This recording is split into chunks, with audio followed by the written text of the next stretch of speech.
Morning friends, मैं हिमांशु शर्मा और अपने channel hello accounts and computer class में आपका स्वागत करता हूं। और आज डे 5 को मैं लेके आ रहा हूं आपके लिए। और आज का हमारा जो टॉपिक रहेगा जिसमें हम डिस्कस करने वाले हैं वो है प्राथमिक एवं द्वितीय समंक। मोस्ट इम्पोर्टेंट टॉपिक है। कोई पेपर ऐसा नहीं बचा है जिससे ये क्वेश्चन ना आए, तो इसमें बहुत अच्छा ये आपका टॉपिक आज रहने वाला है। तो बड़ा ध्यान से इसको समझना, बिल्कुल इजी लैंग्वेज में आपको समझाने की कोशिश करने वाला हूँ।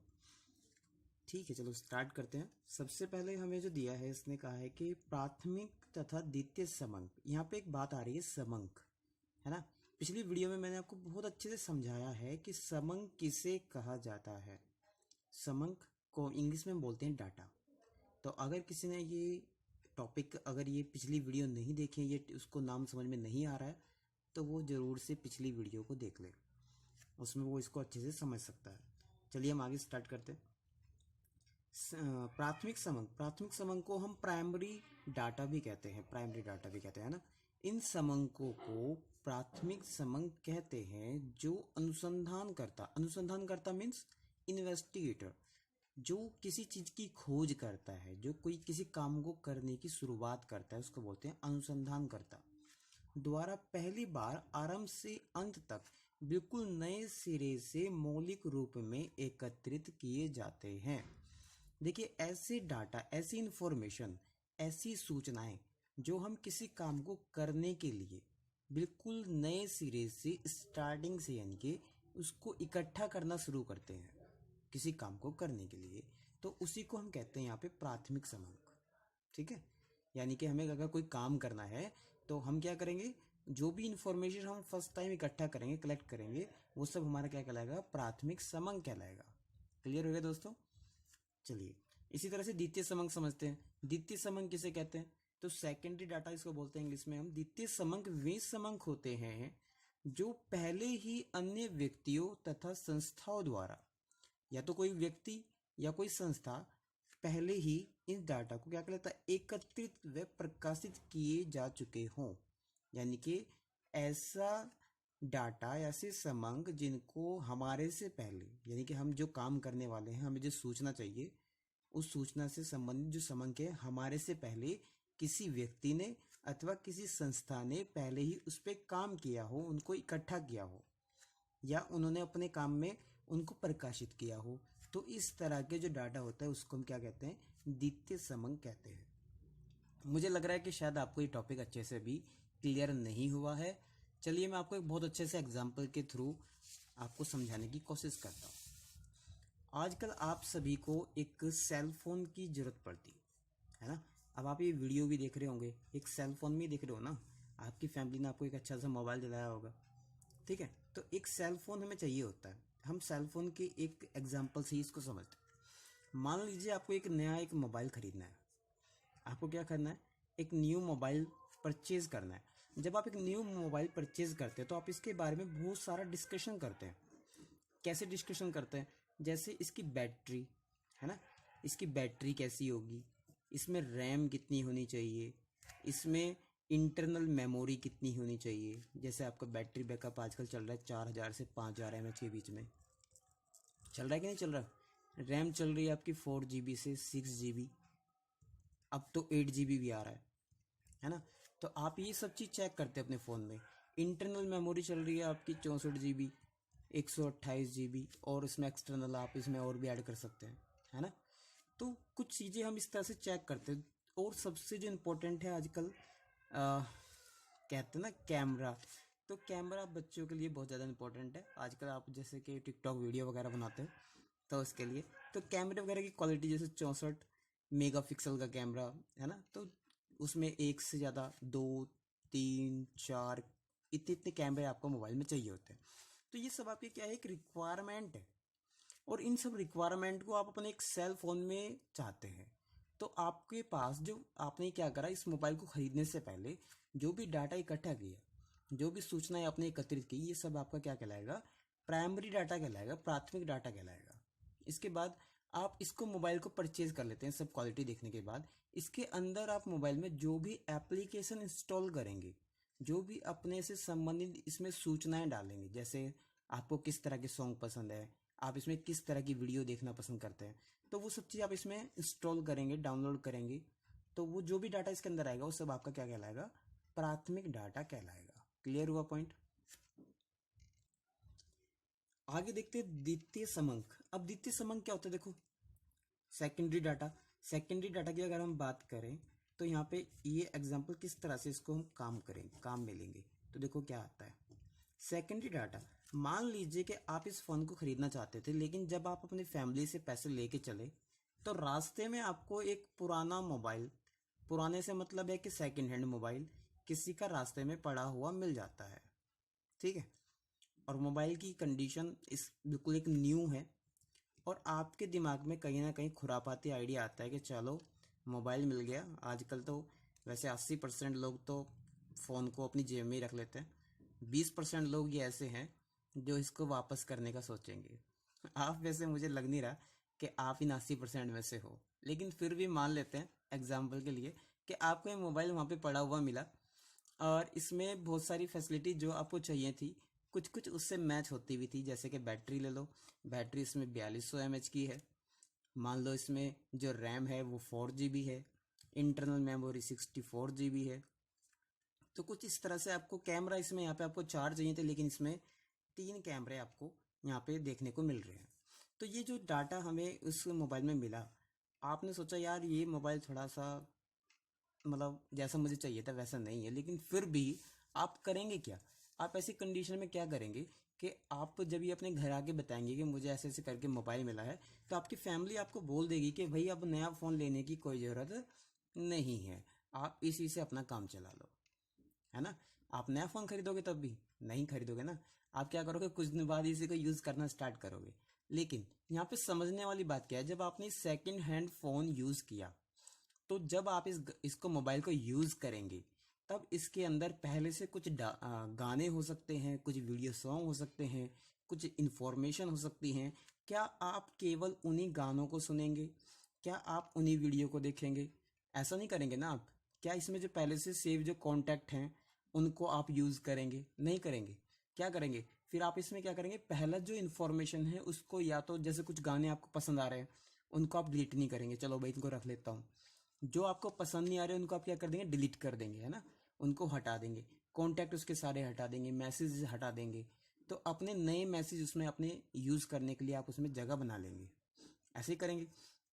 तो यहाँ पे कहने का मतलब ये हुआ, जब आप सेकंड हैंड फ़ोन आपको जो मिल रहा है, यहाँ पे जो सेकंड हैंड फ़ोन मिला है इसको आपने क्या किया, संशोधित कर लिया, यानी कि इसके जो डाटा है उसको आपने कुछ डिलीट कर दिया, जो आपका यूजेबल है कुछ डाटा को आपने इसमें रोक के रखा।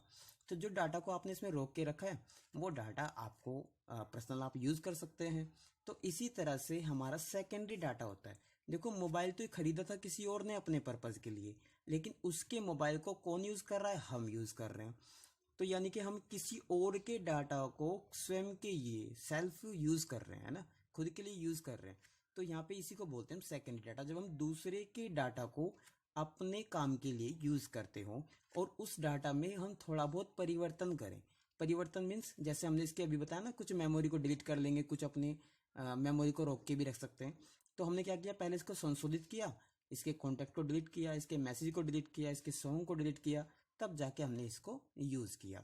तो यही होता है हमारा सेकेंडरी डाटा। क्लियर है। चलो मुझे लग रहा है कि अब आपको ये अच्छे से समझ में आ गया होगा। चलो इसमें कुछ आगे देखते हैं।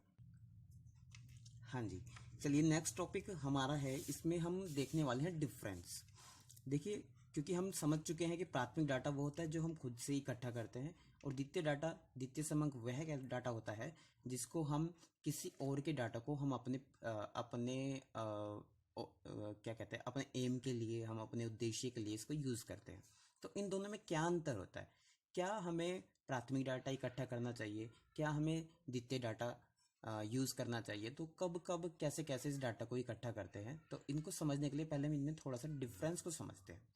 तो सबसे पहले आता है अनुसंधानकर्ता। पहले डिफरेंस, अंतर का आधार दिया हुआ है, प्राथमिक समंक दिया है और द्वितीय समंक दिया है। इसका पहला पॉइंट आ रहा है अनुसंधानकर्ता। अनुसंधानकर्ता मीन्स वह व्यक्ति जिसको अपने उद्देश्य की पूर्ति के लिए कुछ डाटा को कलेक्ट करना है, यानी कि अपना कोई काम सिद्ध करने के लिए उसे इंफॉर्मेशन इकट्ठी करनी है। अब उसके सामने दो कंडीशन है कि वो किस तरह से डाटा को इकट्ठा करे, या तो प्राथमिक समंक करे या द्वितीय समंक करे।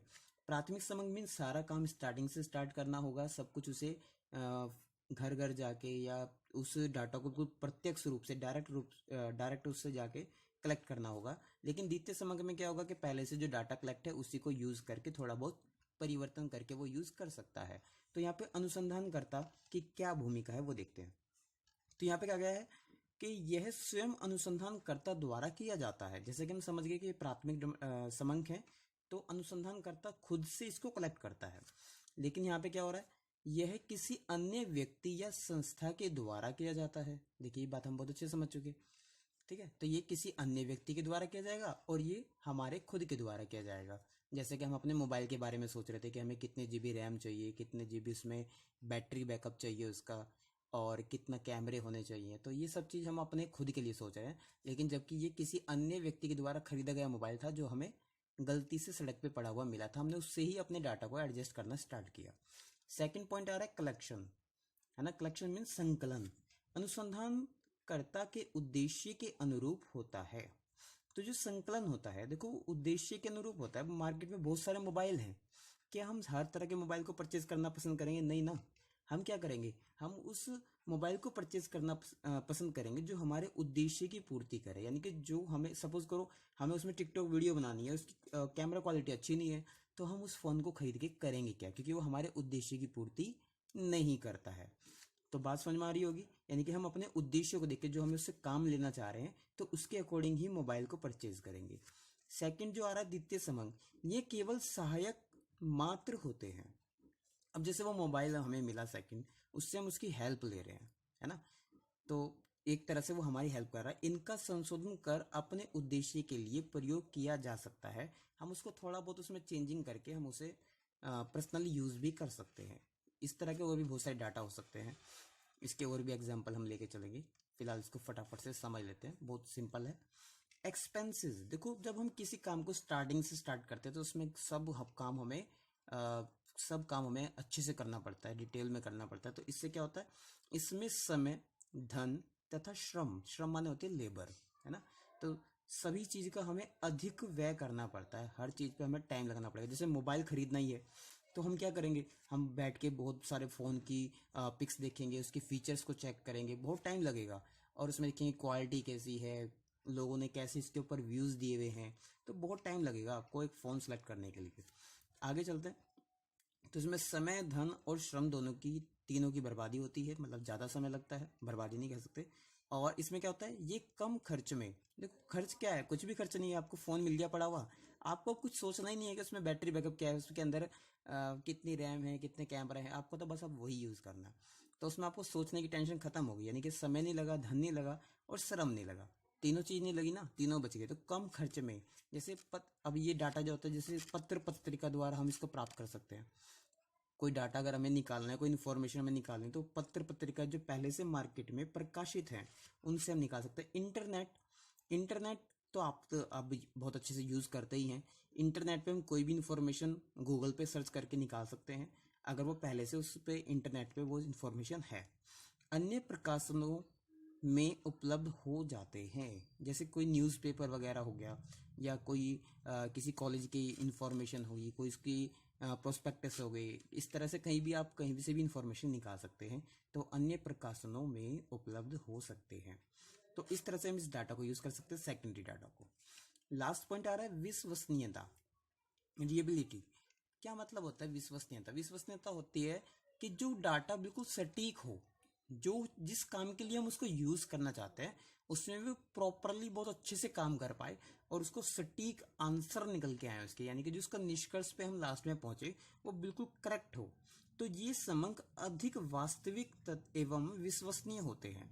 जब हम डाटा को देखो, जब मोबाइल हम खरीदने के लिए जा रहे हैं, हमने उसमें देख लिया कि हमें कितना चाहिए, हमने देख लिया कि हमें उसमें बैटरी जो बैकअप चाहिए वो इतना चाहिए, उसकी जो रैम है वो 4 GB से 6 GB चाहिए, मतलब जो हमें चाहिए था वो सब हमने डाटा को कलेक्ट किया और उसके अकॉर्डिंग ही हमने मोबाइल को परचेज किया।